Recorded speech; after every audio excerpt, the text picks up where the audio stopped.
Okay, I'm going to set a bit.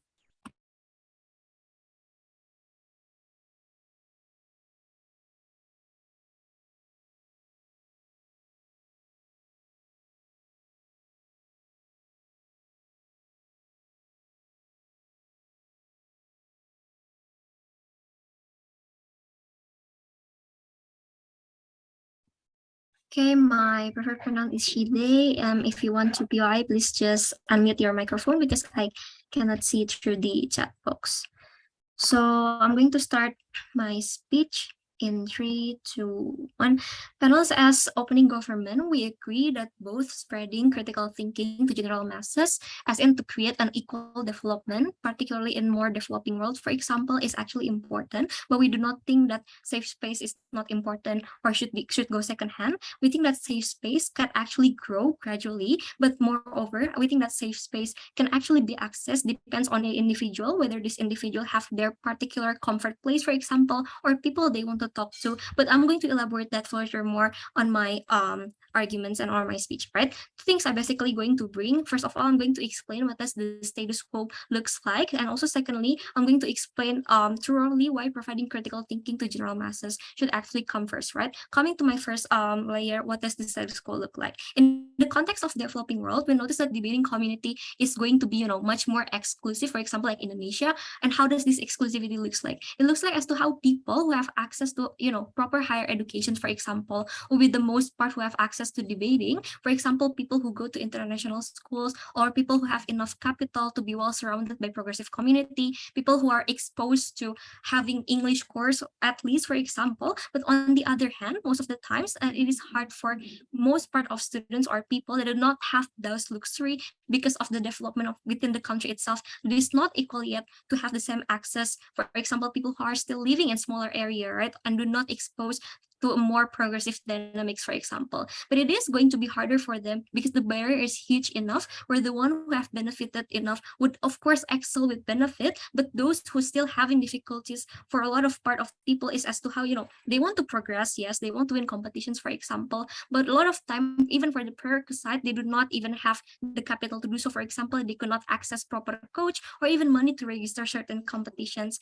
Hence, this make the community to be centralized, surrounding exact same actors again. Those why OG present to you that debating community intention should be to, spread critical thinking to general masses as opposed to providing safe space to debaters only. But I'm going to be much more thorough on my second layer, right? On why providing critical thinking to general masses should come first. I think that's just going to create access to people who want to opt into debating more. Because why? Because they exactly do not have the prerequisite to actually get into the debate community itself. And how does it look like? It looks like as to how they don't have enough capital from their family, for example, to support them to get into, to get to register into competitions, for example, or even to get proper educations in within their schools and whatnot. Hence why I don't think that the starting point in between these debaters, between those debaters who already benefited enough, and the most part of society who want to opt into debating is actually equal. That's why I think that providing critical thinking is the most important, is the first important part as to how so these people can actually get into the debating community and make this debating community to be much more inclusive and also diverse. But secondly, right, how this critical thinking can be actually accessed, or what the debating communities can do, right?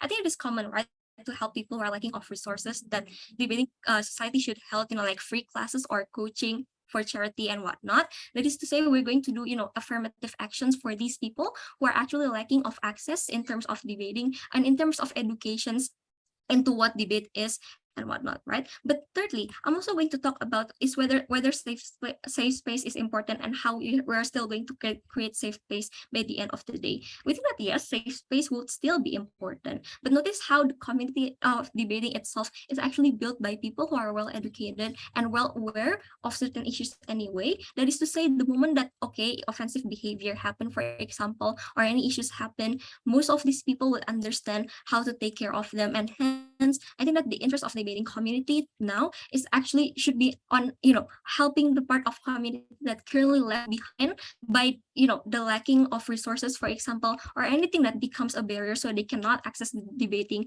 in the very first place itself. Anyway, so how we are still going to create safe place, right, by the end of the day? Safe place is still going to be available, right, under our set of the house, because safe place could be mean anything to particular individual. It's not actually something that just popular people could actually define. It could be people who are, closest to you, your family, your friends, your lovers, and why every single individual would always have comfortable place for them to actually talk the moment that they have issues of problem. But what happened if in this debating community, for example, there's offensive behavior happening in between members? We think that this is, of course, they're still going to be called out by the end of the day, right? But I think that there's already an agreement in between the community itself, between, a good behavior and a bad behavior. That is to say, in the community itself, safe place is already much more available in comparison to, having this particular knowledge about debating, for example, or critical thinking being spread, right? So by spreading critical thinking, this will actually comes with much more benefit under our set of the house, right?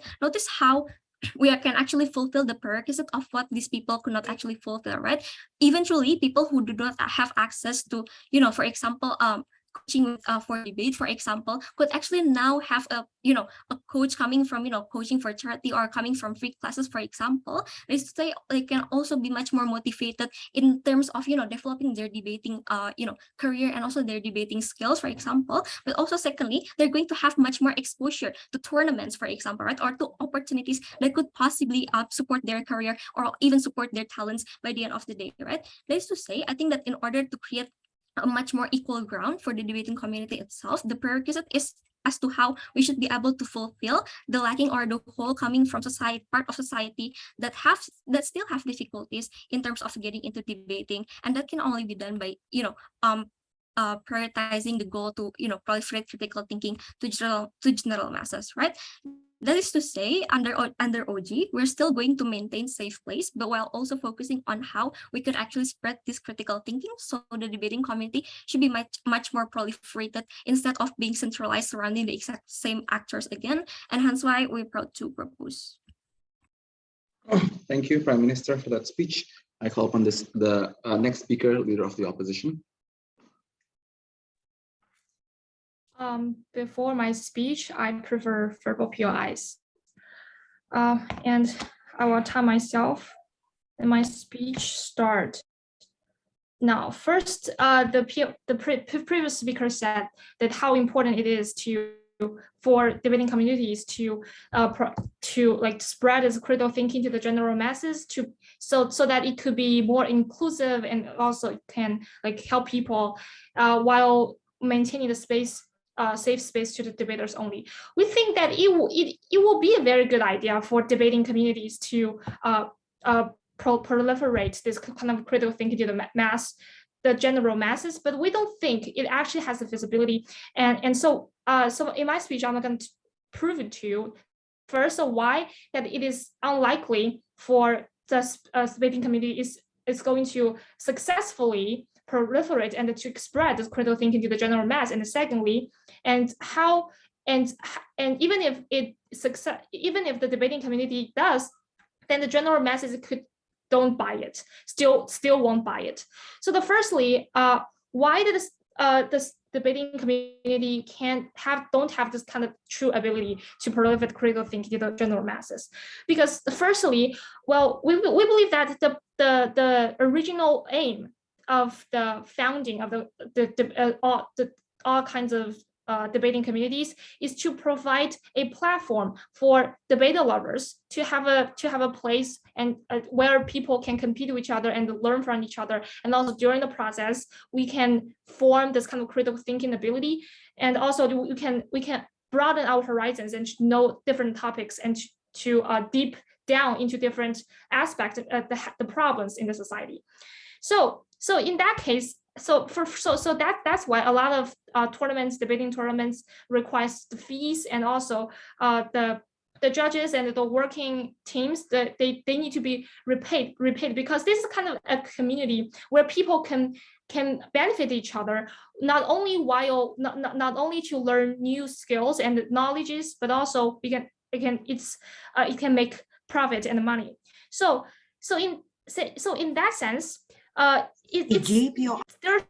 there are so many debaters who are just novice, and they don't really have the deep knowledge and understanding about so many topics. So we believe that priority of the debating community is to help those novice members and to the people who or offer help to the people who don't really understand don't have this really abundant knowledge about things. So it's even more likely, and if we have for the debating community to have a more incentive to help those novice members. They don't really have those kind of extra energy and money to like publicity their the critical thinking to the general mass. While you do that, you can publish this kind of knowledge in social media, and also you need to do advertisements. And during that process, a lot of costs and energies has been spent during that process. And we will have the most of the time the debating community don't really have that kind of energy and extra energy, time, and money to do so.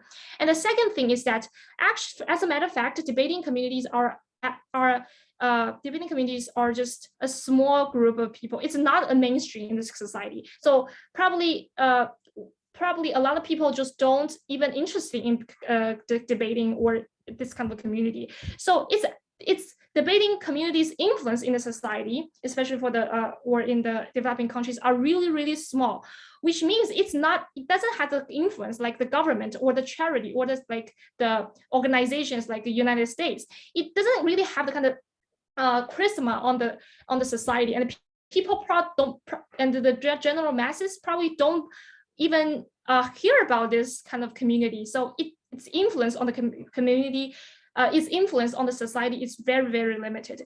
And the second thing, we want to say, even if the government, the proposition side may say that even if you can have the ability, ability to advocate, to proliferate this kind of knowledge, now we don't think that masses can actually accept it, because, right, for example, especially in developing countries, the spread of education is limited, which means a lot of people don't really have the money and have this kind of privilege to go to universities. So that it's really hard for them to accept this kind of critical thinking, because oftentimes in critical thinking, you need to understand this topic comprehensively. And during that process, you need to select data, you need to analyze ability and reasoning ability. And for those people who don't have a good received high education, it's impossible for them to accept and to understand those comprehensive knowledges in politics, economics, and social. So or others subjects. So it's really, really hard for the general masses to accept the critical thinking or the ideas that are given by the debating community. And also for some conservative parties, like the religious parties, it's even worse for them to for debating communities to try to implement their ideas to this kind of groups. For example, some Christian religion group, they are actually discriminate LGBTQ people. But here, if we want to say that, okay, you need to critical thinking, need to have critical thinking about LGBT people, but you think that the religious group will change their mind because your persuasion, but it's no. Their mind is actually enchanted, so they won't change their mind, but rather they will think that you are violating the gods, that you are violating their religion, and it's really they think you're very offensive, and they won't even listen to you. And the worst thing, and even worse, that it will be more conflicts between the debating communities and other conservative parties in the society. So that this kind of effectiveness is very, very low, as debating community itself that don't have really kind of big influence, and also for the general masses and for different kind of groups of people, that they don't really have this kind of ability to accept this kind of advanced knowledges given by the community, the debating communities. So based on that, we think it's there's no feasibility, and the effectiveness is very, very low. Proud to oppose. Okay, thank you very much, LO. Next speaker, DPM.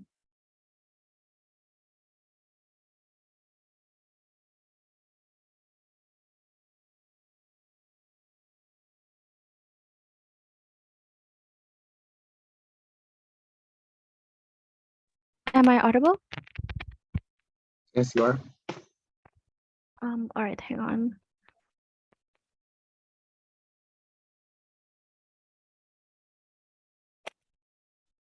My preferred POI is through the chat box, and my pronoun preference is any. I don't have a specific preference. And I'm going to begin my speech.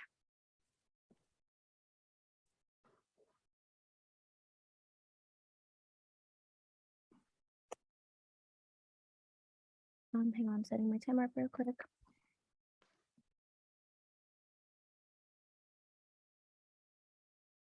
In 3, 2, 1.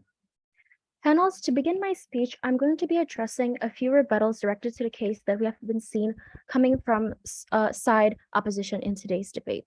Firstly, they talk to you, firstly, to bring up the point of moral obligation, we need to know that the debating community doesn't have the interest to be exclusive. And as a member of society who has more capital or privilege to a certain extent, there is an importance in giving back to the community in the type of affirmative action, which has already been holistically explained to you by my first speaker, right?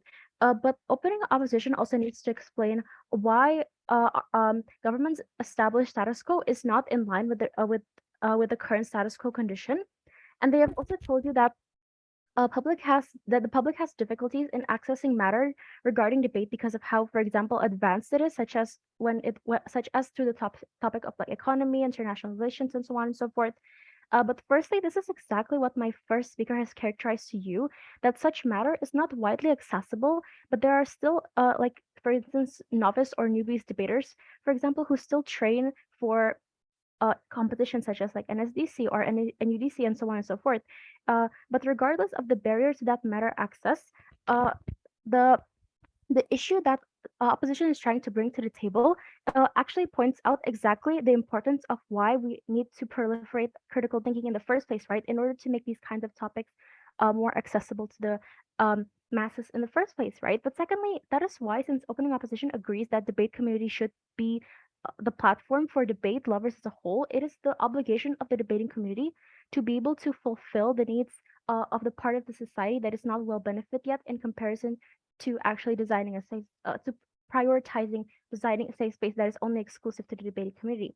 And thirdly, we don't see any manifestation coming from their side of how this safe space would actually look like under side opposition, right? Because under our side, we already characterized to you as to how this kind of safe space is very close to an individual. So it could be anyone that is close to you or anyone that you love, such as your friends, your family, and so on and so forth. And I will also elaborate more on this later on in my substantive speech. But we never actually see them explain how their side of the world is going to look like, right? And how they want to champion the idea of this kind of safe space. But now moving on into my argument, where I will be talking about the benefits and impacts, specifically how this affects general masses and how this also helps the debating community itself.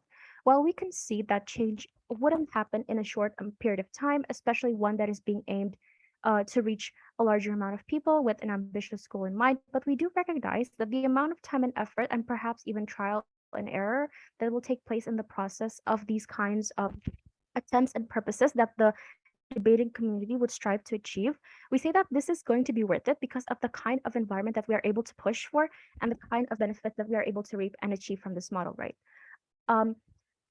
Two layers under this. Firstly, proliferating critical thinking is going to promote important values that can create a better environment for both the general masses, but also the debating community itself, right?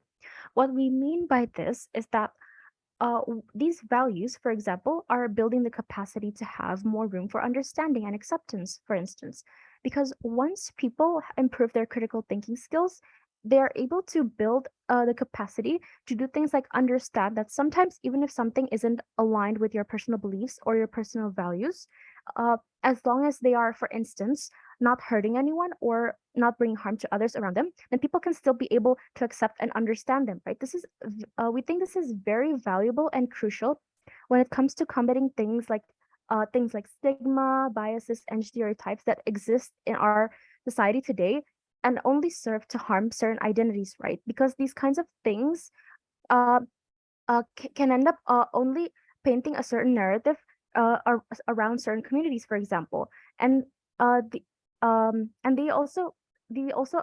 these can be as simple as things like how a person dresses, or the kind of clothes they wear, or how they express themselves, or maybe things like their gender and sexual orientation, or how they speak, or even something like their political and religious beliefs, right? But why do we think this is important to the debate, and why do we think this is aligned to the interest of the debating community and its members?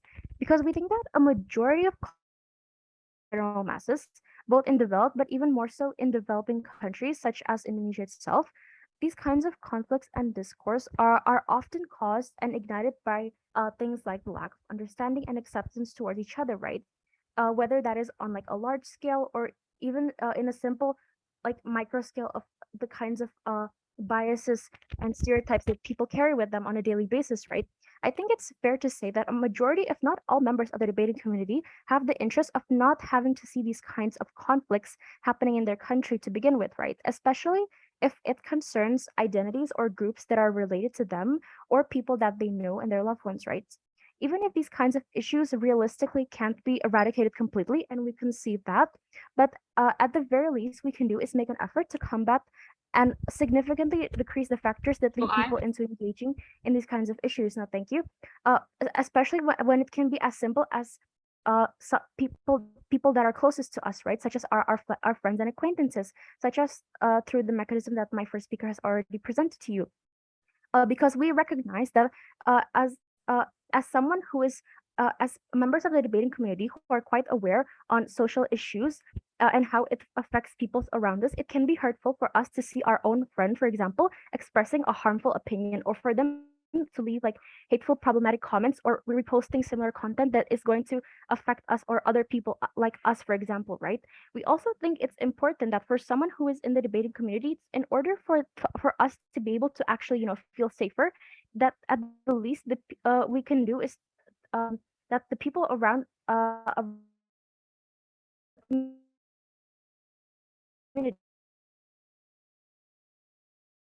to develop and adopt critical thinking that can act in general understanding about critical thinking also helps the community to shape more of a safe space itself, because the moment you understand why issues issues related to things like racism is bad, or and so on and so forth, the movement is going to stand away from offensive behaviors that don't support acceptance, right? This is why we think that we champion creating a safe space more than opposition has been able to defend in their case, and this is the case that we are proud to propose. Thanks very much, DPM, for the speech. Before that, Orcom, it seems like you forget to time. Yeah. Oh, I'm sorry, Chair. I have trouble with my laptop. Oh yeah, okay. Okay, that's fine. So please keep timing in the next speakers, unless the speakers wanted to ask the otherwise. And it's also a friendly reminder for all of us to time, be it the debater who are currently speaking, or be it the judges, to make sure that we are in touch with the times. Yeah, we are in touch with the time. Thank you very much for that speech, DPM, once again. Next speaker, Diallo.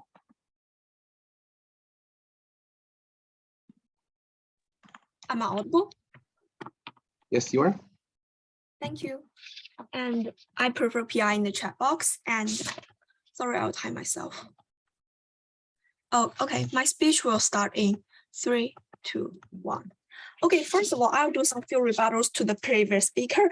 Okay, the OG, firstly, they talks about that actually it can provide people with a more accessible debating chances, such as they can provide us such as some free courses or free tournaments or something like that. But my partner has already proved to you that actually it is not feasible, and the people and the general masses, they actually don't have the incentive to buy your publicity like critical thinking at the first place. And here we have provided you about 3 clear mechanisms about why they want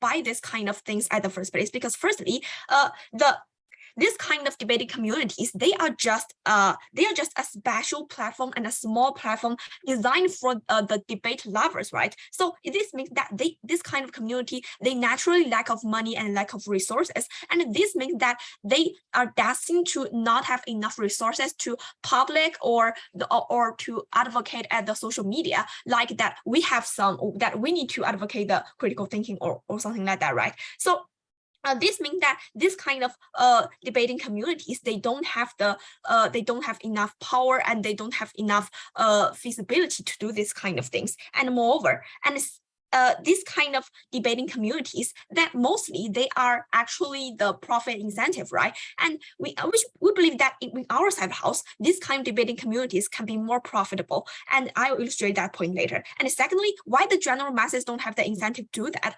Because maybe people from conservative areas or from developing countries, they have already brainwashed by their government, or they have some religious beliefs rooted in their hearts, so they have less incentive to believe in this kind of debating communities, because debating communities is just a small group that don't have enough believers, and maybe don't have enough trust or faith at the first place in the public.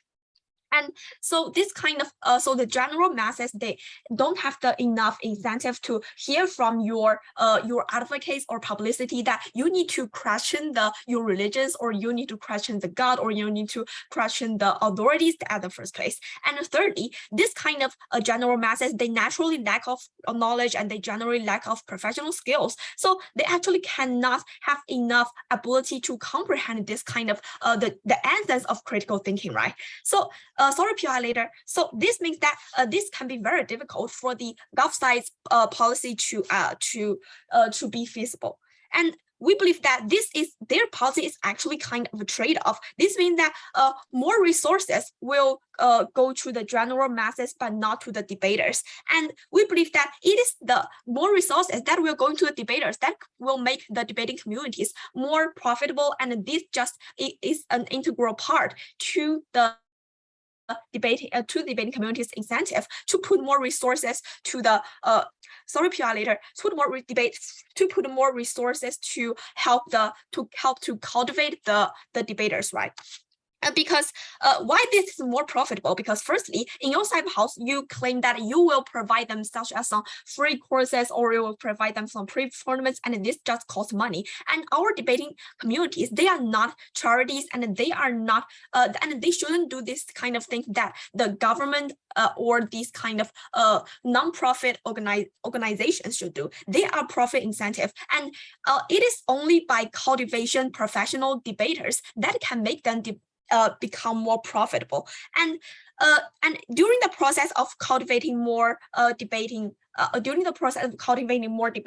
they can naturally get more support, and maybe get more donations, maybe from the debaters or from the public. So during this process, maybe they can just do some debating performances to the public, and this can also make the this can also reach the goal of making the debating become more accessible. That is the goal in the that is the goal in government bench, right? And we believe that in our side house, if we just cultivate more professional or some good quality debaters, this means that they can also encourage their family members or their friends or to joining debating. But instead, in your side house, you just put money and put resources on the general masses, but they just won't buy your policy at the first place, right? And sorry, PI from CG. simply because that there is no feasibility, never a reason not to provide the general good, assuming your best case scenario. For example, under-educated regions still being provided schools by the government. Oh, thank you. I get your point. We believe that not only because it is not feasible, but also it will cause a lot of harm. And I'll illustrate that point later. Because as I prove you that this is actually a trade-off, right? So you have to sacrifice a lot of resources naturally from the debaters. But these debaters, they are the profits and they are the resources of profits of this kind of debating communities, right? So these debating communities need to live on the fees and need to live on the money from those debaters. So it is actually morally justified that you will prioritize this kind of debaters. And we believe that we actually will, and we in our side, we only prioritize the debaters, but it doesn't mean that we will actually throw away the benefits to the general masses. And when our debating community has grown mature enough, it means that when we have enough capital and when we have enough fundings and enough power, we will actually provide the benefits to the overall society. And when we have already become profitable, and we can actually do something like free courses or free tournaments to the general publics, and this can also gain the goal from the government world. And we believe that in your side house, it can also actually cause some chaos. Firstly, it is the conflicts that because the general public, they just naturally won't buy your policy, and maybe this will cause a lot of backlash, and they will naturally scold your policy and they will not support it, and this will cause a lot of arguments, a lot of chaos, and a lot of conflicts in the society. And secondly, the debaters, they will not be satisfied about it. I'm so sorry. Please pause the time. It looks like one of the panel got disconnected. We're waiting for the panel. Yeah, it's okay. It's not your fault. It's okay. We're waiting for the panel to reconnect.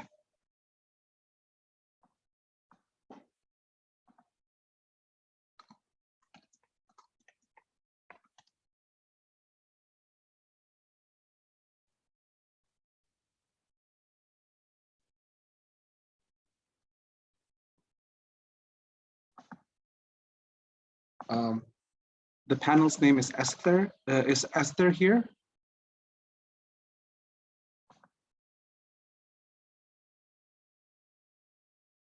Okay, Esther is here.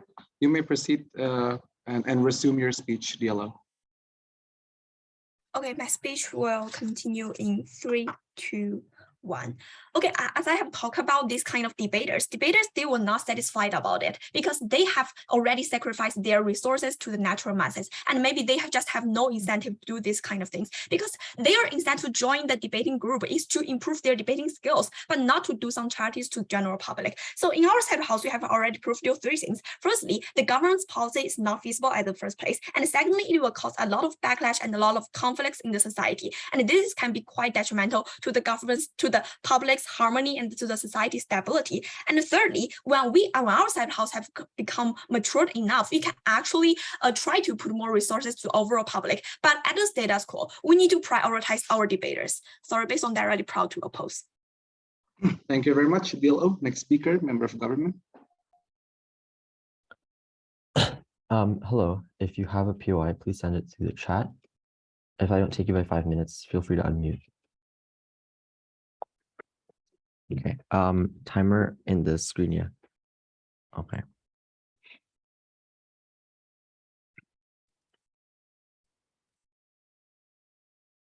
This is not a policy debate, it is a value judgment debate about what's more worth it to do. Debating is already a sport about prioritizing critical thinking. What changes is upon how we advertise the sport and how we structure. Okay, member of government, you may start your speech. Great.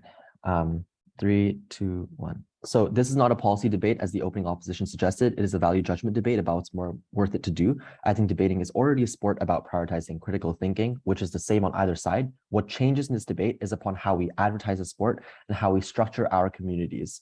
With that said, 3 extensions from CG. Firstly, why we'll have more debating. Secondly, why this is necessary for debating as a sport to be socially useful. And finally, why safe space prioritization as a process breeds more toxicity than good.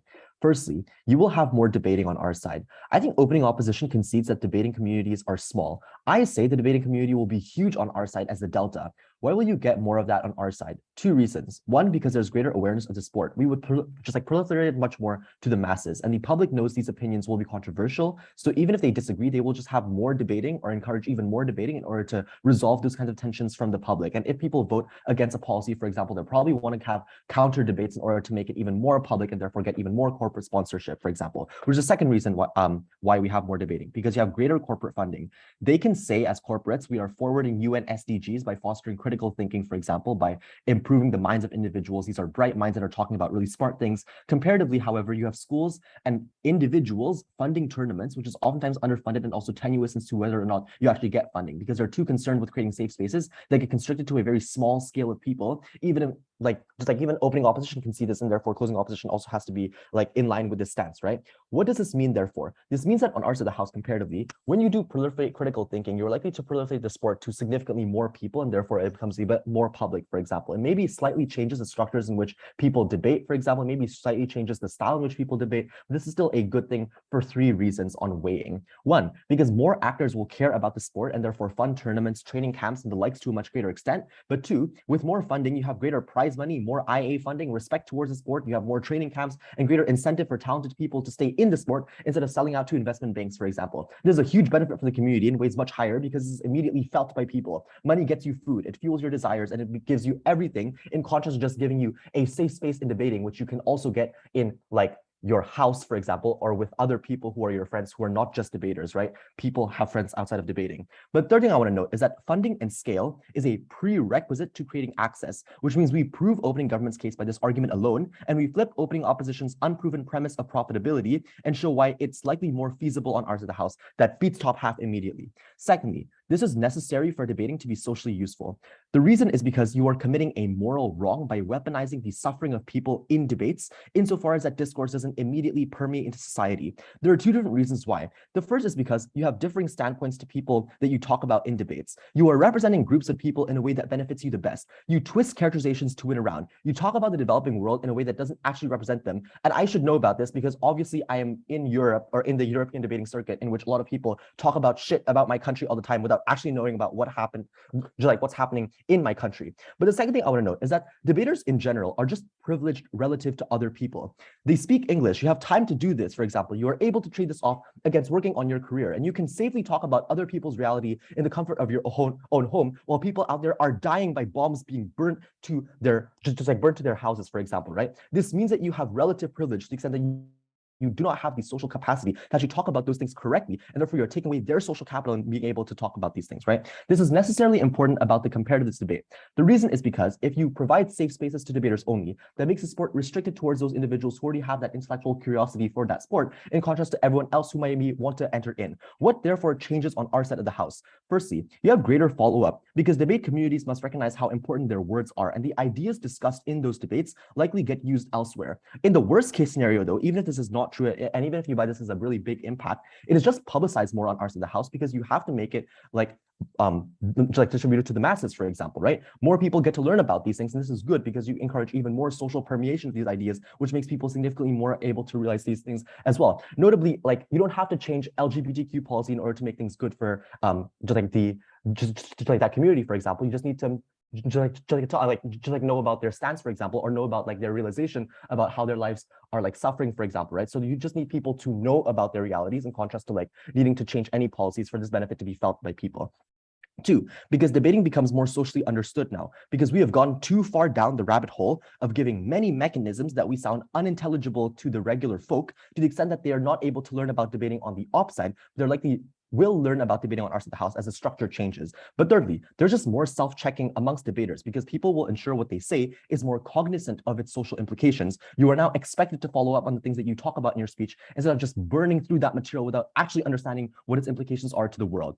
How should you weigh this argument? Debating, I think, will not solve any or just all the problems in the world on our side of the house either, right? But the community becomes more socially conscious. This is the prerequisite to making the people actually want to change things, in contrast to feeling good by just winning a tournament without actually doing anything about it. We do not commit massive principal wrongs on our side of the house, but you do much more of that on the op side. Before I get into the third extension, POI. No Where POI? does the funding come from, and what's their incentives? Sorry? What was What that? does the funding you mentioned about come from, and what's the donators' incentives? I told you, funding comes from companies and funding comes from people who cares more, just like much more about this. On your side of the house probably comes from schools. I already explained to you how there's more people in this event, for example, which means that you probably have more companies willing to give you this funding, right? And I think even like in the UK, DebateMate gets money from just like Deloitte and Goldman Sachs, for example, because they have so many students all across the UK. This is pretty clear as an example. It's pretty intuitive as well. Lastly, safe space prioritization breeds toxicity. OG says we still have safe spaces. They don't flip the op argument at its head, however. We're going to give you 4 mechanisms as to why safe space prioritization breeds toxicity.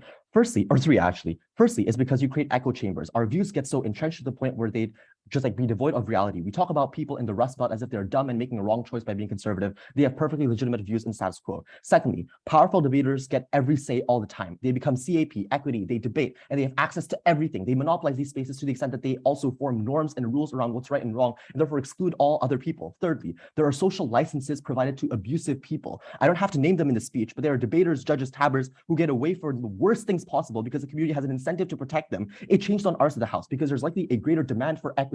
So many newcomers will be here to the point where you have to prioritize them as well. People who watch debates as well also have to be protected, and corporate donors as well. This will be much more public and you have more accountability towards these people. How should you weigh this? 1, this is better for novice debaters. They feel more welcome into a community that is already open in the first place on our side. There is a massive social isolation amongst newcomers on the op side who don't fit into the debating humor, style, etc., into tiny mold that is constricted towards that one specific community.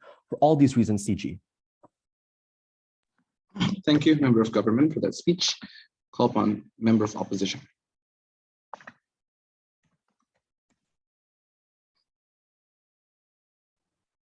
Hi, am I audible? Yes, you are. Okay, so POI, please do so through chats. And let me just organize my groups first. Okay, I think we're good. I'm going to start my speech in 3, 2, 1. What does the world look like in the government bench? Ladies and gentlemen, we'd like you to think that the world will change in these 3 ways. First of all, there's going to be more debating classes. That means debating communities are going to approach schools and try to have debating clubs. They're going to persuade them about the beauties of debating. They're going to proliferate in that way. Second, there's going to be public matches, public debates. Maybe they're going to televise it, but they're going to be more public than we're currently having right now. And third, maybe they're going to publish books. They're going to publish materials, pamphlets, distributing, information on how to join the debating community and why. This is the world that the government bench envisions, ladies and gentlemen. And we think that even though this has ideal goals or ideal purposes, we say that in the end, this is going to create more harm than good. It harms the most vulnerable actor. And we also think that this harms the advancement and progress of the debating community in general. But before moving to my cases, 3 points of rebuttals in my speech. First of all, CG pointed out that right now there's going to be more debate on their side. We say no. Why? Because in the status quo, public interest in debating has been relatively stagnant. Ever since people started make fun of Indo team back in WSDC 2017, there hasn't been much progress in the idea of accepting debating as a sport, ladies and gentlemen. Every time people post something about debate, even about debate shows in Korea, for example, the same sentiment always stands. What is the good of debating? You might argue that, oh, maybe this is why we need to proliferate it even more. But the fact that we've been trying to advance it, even maybe not that much, but the resistance has always been there, means that society is simply not ready. But second, even if you want to argue that, hey, the interest is there, we argue that that exactly because you make these things more public and more accessible, it's going to dilute the quality of debates that's going to happen. What do we mean? That's going to dilute the debate, as in you won't be debating about gender identity, you won't be debating about philosophical issues, no debate that criticizes the government, for example. That's going to be very, very limited under the side of the house. So yes, maybe you have more debates, but you have less and worse quality debates, ladies and gentlemen. Second, they say that there's going to be more funding for the sport, and that is good. They say funding is going to come from government and also companies. This is very, very dangerous, ladies and gentlemen. Understand that when company money are involved, or government money is involved, that means that they're going to have the ability to steer the course of discourse and discussion towards whatever they want, ladies and gentlemen. This means that people in the debating community are betrothed or indebted to bigger power, ladies and gentlemen. Debating community has always been about independency, self-sufficiency, and critical thinking. Accepting funding from companies and governments is going to betray all that principle and not advance the community at all. So yes, their side, they're going to have more public debates, bigger debates, more debates, but they're going to be worse debates, and you're going to be indebted to these communities, ladies and gentlemen. Third point of rebuttal. They say this is going to open up the community even more because I know they are very reclusive, right? We say that as of now, we are still trying to improve access, right? But we do so at a pace that is comfortable with us. We're trying to improving access by providing scholarships, adding more competitions, online tourneys as well, novice scholarships, novice competitions. We're trying to improve access at a pace that we are comfortable in, right? But I'm not trying to say that we can have both access and also quality, right? We need to consider the trade-off, and we understand. And at the end of the day, we're fine, even if we don't have as much access to proliferation, for example, as long as we maintain the capability of the debating community. Even if we have some wretched jokes that only some people understand, that's okay. Let this be our safe space. Not everyone can understand that. 2 points of arguments in my speech. First, about the essence of a debating community and why this policy harms the most vulnerable actor. Understand the debating community advances due to people discussing more important and heavier issues, right? When they understand that there is a space where they can say, hey, I can say things like this, I can say things like that, or I can be someone like this, for example. This creates a safe space. And when this safe space is created, the debating community as a whole advances, because right now you can have more people more critical about issues, right? They're not afraid that, hey, by saying these things, people might hate me, people might judge me, I might be losing my job or whatever. They are not afraid of that. This is the importance of safe space, right? Once we provide that safe space, that's good. But they also argue that, hey, we need to have critical thinking as well. Critical thinking is important. What do we characterize critical thinking as? The way we see critical thinking is the ability to understand important issues and to criticize them and form your own opinions accordingly. That's what we believe critical thinking is. Is that really that important? We don't think so. Why is that so? Because at the end of the day, you can still have other avenues to practice critical thinking. How is that so? When you are not a debater, for example, you can always read books, magazines, websites regarding journalism, for example, regarding important issues in the Middle East, in America, for example. We have Fox videos that are very accessible. You can do those things. Even if you are poor, for example, and you are living in secluded areas, newspapers these days are very good. I can have a good analysis in Koran Kompas or Jawa Post in Surabaya, for example. There are access to good analysis about political and economical issues in status quo, even if you don't have that much money, even if you don't have access to the internet, ladies and gentlemen. But the comparative that we need to defend is the moment this safe space is compromised by us being more public, you need to understand that there's not going to be alternative mechanism. There's not going to be any recourse or correction whatsoever. What do I mean by this? Who are the most vulnerable actor? The most vulnerable actor in this debate are people who are very comfortable with their own identity and their own opinion, ladies and gentlemen. The moment we make debating more proliferated, more public, more accessible, these people are not going to have any safe space. You might argue, CG argue that safe space can be as simple as friends or groups, but it's not as simple as that. I can have groups, for example, that celebrate my queer identity, for example, but they're not going to be debating about heavy political issues. It's going to be very, very rare. This is the alternative that we're offering. We'd rather have a safer space for small people than go big and compromising the quality of the debate and the safety of our members and the acceptance of our members, ladies and gentlemen. But second argument, we say that even if we say that right now, the best approach for this to work is a top-down approach. By top-down approach, there's going to be probably government recognition, not funding, government recognition that debating is a sport. Maybe we can have, public matches, for example.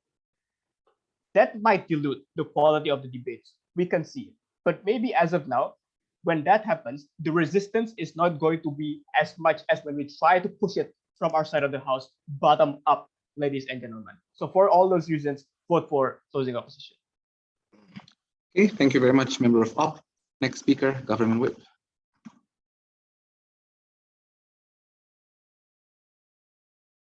reiterating that your time, your stopwatch. Okay, thanks very much, Orcom. I call upon the last speaker of this debate, the opposition whip. Okay, 1 second.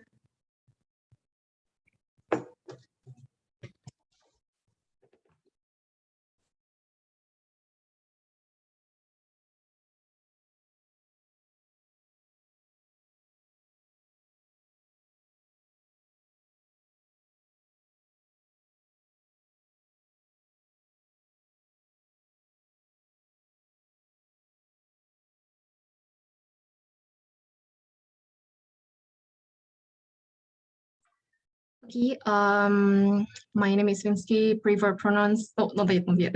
Preferred pronouns is she or her, and then preferred method of POI would be via chat. Please no verbal interruption. And I'll start my speech in 3, 2, 1. Panel, I believe that CO will take this debate by being the only theme that can characterize realistically even everything that happens in status quo. Right. I would like to apologize in advance if my rebuttals and also build up upon my members' points are kind of scattered, because I feel like all the opening themes, including this CG also, they all play based on their own best scenarios, right? They try to paint a very polar opposing idea of like what are the stakeholders, like for example how government insists on how the community is very elitist, but somehow the opposition team also wants to believe you, tell you that, for example, we are like very poor, we need to like prioritize our profit first before we can like help others. I feel like it's just like very disengaging. Therefore, I will come in and like really try to help you by providing a realistic picture out of all our stakeholders. And later, I will also focus on emphasizing my members' point about how we should really focus on the most vulnerable stakeholder here, which is of course the community itself, right? But before I move on to all my points here, I would like to highlight also on 2 points of rebuttals that don't quite fit in the whole analysis of this debate. Number 1, okay, first point of rebuttal. I want to really emphasize on how the government team always kept on mentioning to you that critical thinking is very important. That's why we have to do it for the society. First of all, they never provide the exclusivity to you, ladies and gentlemen. Like why this has to be exclusively by prioritizing for public, right? Because like what my member told you, Nick has already told you that this alternative exists. Even in DIPO Open, ladies and gentlemen, DIPO Open provides scholarship for those who do not have enough money to register, right? By based on merit of the community itself. But also talking about how alternatives in our site exist also, my member has also proven to you that these exclusively do not exist in their world, because in their world there is no alternative for this community, for this debating community to safely express their identity and opinions, right? Therefore, the urgency itself can only exist under CO site, and none of the other teams can even provide you this kind of urgency. Second point about the funding itself, I believe this minor point has been easily rebutted by my member about how if you get this funding somehow, no thank you, Judah, from companies, even not from companies, right? Government even. I'll prove to you later why this kind of external factors will eventually hamper the quality of the debate. So even if we can have more debates under their side of the house, I don't think it's a good thing if it's not even a good debate, right? That's about the funding itself. More about how people will have more debates. First of all, we have already debated this by saying that we can also have, allow more entry points by our within the community itself, providing scholarships, novice category, etc. But second, even if they can claim the benefit of having more debates under their side, like we mentioned before, it does not matter if the quality of this debate is not what the committee wants, if it's diluted by what the public mass actually wants, right? Second of all, one important point that CG brought that have been taken by opening opposition also, how debaters will be forced to deal with real life issues, right? Because Judah wants you to believe that somehow if this is appealing to mass public, debaters will be more incentivized to deal with bombings and etc. and take real actions. First of all, will real life issues even be discussed if if you are sponsored by the government and the company, for example, if you're sponsored by major companies, will you even talk about green energy and stuff, ladies and gentlemen? I don't think so, right?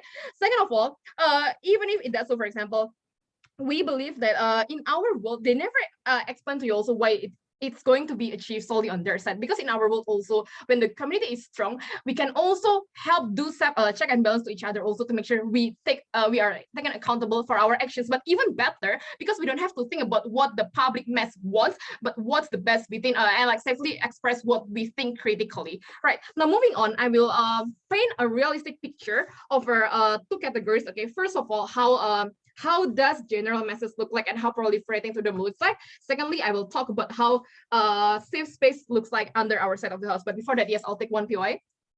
You said it's wrong to accept money from corporations. Are you betraying your principle if you debate at nationals, at private universities, and everything else that also exists on op side?